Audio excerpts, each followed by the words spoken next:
কান্না করে আদম পাইলেন ক্ষমা, যার উসিলাই পাইলেন ক্ষমা তিনি রাসূলুল্লাহ, তিনি হাবিবুল্লাহ।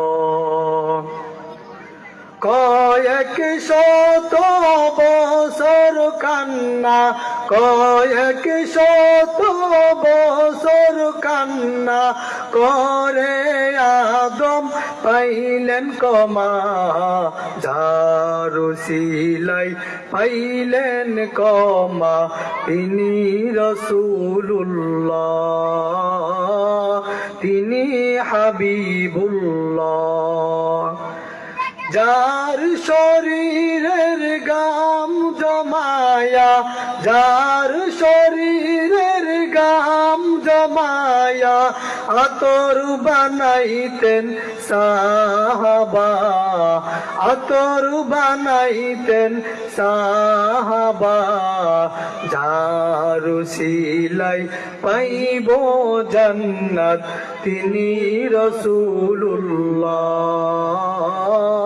তিনি হাবিবুল্লাহ। যার কদমে রহমত বরকত, যার কদমে রহমত বরকত ভরপুর আছে খোদার দয়া, ভরপুর আছে খোদার দয়া, যার উসিলাই সৃষ্টি সবই তিনি রাসূলুল্লাহ, তিনি হাবিবুল্লাহ। কয়েক শত বছর কান্না, কয়েক শত বছর কান্না করে আদম পাইলেন ক্ষমা, যার উসিলাই পাইলেন ক্ষমা তিনি রাসূলুল্লাহ, তিনি হাবিবুল্লাহ, তিনি রাসূলুল্লাহ, তিনি হাবিবুল্লাহ।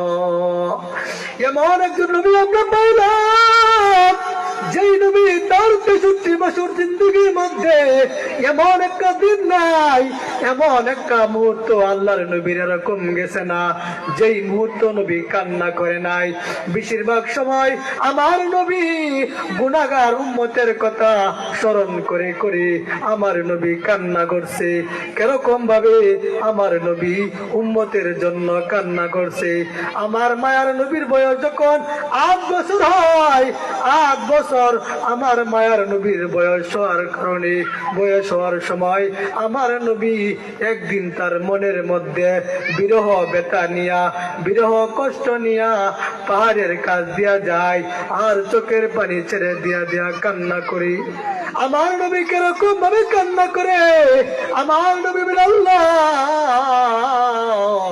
এই পৃথিবীর মধ্যে আসার পরে আব্বা কেমন ছিল একটা বারো চোখে দেখতে পারলাম না, 2টা বছর মার কোলে থাকতে পারলাম না, মাকেও তুমি উঠায় নিয়েছো, দাদার কোলে থাকতে পারলাম না, দাদাকে তুমি উঠায় নিয়ে গেছো, এখন আমার কি হইল, আব্বা নাই আম্মা নাই, ভাই বোন বলতে কেউ নাই।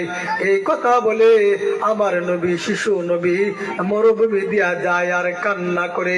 এমন সময় নবীদের চাচা আবু জাহেল, যে নাকি ইসলাম গ্রহণ করে নাই, যে নাকি বিভিন্ন সময় আমার নবীকে কষ্ট দিতেন, আবু জাহেল উটের উপর সওয়ারি হইয়া রাস্তা দিয়া যায়, তাকায় দেখে ৮ বছরের শিশু মুহাম্মদ কান্না করতেছে।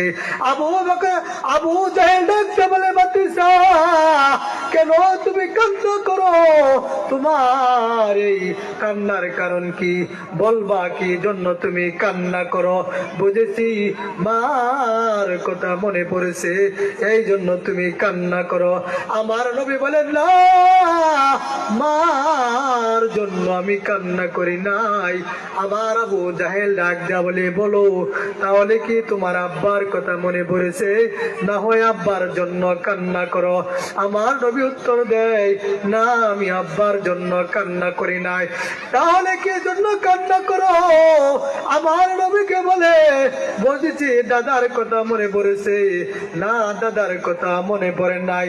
তাহলে বলো তুমি কি জন্য কান্না করো? আমার মায়ের নবী উত্তর দেয়, আমি কান্না করি আব্বার জন্য না, আম্মার জন্য না, আমি কান্না করি আমার গুনাহগার উম্মতের জন্য। আমার নবী তার জিন্দেগিটা পর্যন্ত আমার নবী কান্না করেছে উম্মতের জন্য। কিন্তু আজকে আমরা উম্মত হইয়া আজকে আমাদের চোখে কান্না নাই, জাহান্নামের বই নাই, আল্লাহ তাআলার বই আজকে আমাদের দিলের ভিতরে ঢুকাইতে পারি না।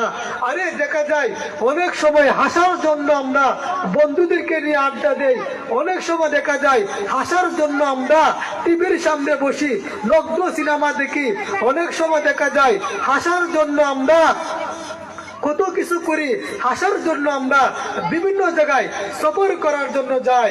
কিন্তু কান্না করার জন্য আমরা কোনো সময় কি নির্জন কোনো জায়গা আমরা বেছে নিয়েছি? না, কখনো আমরা এরকম করি নাই। তাহলে আমার নবী যে আদর্শ আমাদের জন্য রেখে গেছেন, সেই আদর্শ তো আমরা আদর্শ অনুযায়ী তো আমরা চলতে পারি না। তাহলে আমরা যে নবীর উম্মত হিসাবে দাবি করি, নবীর কাটি উম্মত দান করি, তো দেখা যায় নবীর সাথে আমরা এক প্রকার গাদ্দারি করতেছি। আমার নবী 63টা বছর পর্যন্ত আমার নবী কি পরিমাণে উম্মতের জন্য কান্না করছে। কিন্তু আজকে দুঃখ হয়, আমরা উম্মত হইয়া রসুলের বেটা বুঝলাম না। পাহাড় রসুলের বেটা বুঝেছে, জঙ্গলার হরিণ রসুলের বেটা বুঝেছে, কিন্তু আমরা মানুষ হইয়া নবীকে চিনলাম না। নবীকে সবাই চিনছে, পাহাড় গাছ হরিণ জঙ্গলার পশু নবীকে চিনছে, কিন্তু আমরা মানুষ হইয়া উম্মত হয়ে আমরা আজকে নবীকে চিনতে পারলাম না। বনের পশু চিনল যারে, চিনল না মানুষ তারে।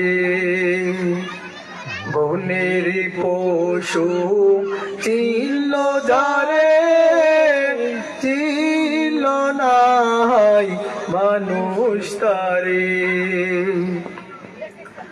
আল আহাদের ডাক দিলে তাই, আল আহাদের ডাক দিলে তাই, কাফের বেদিনী পাথর মারে।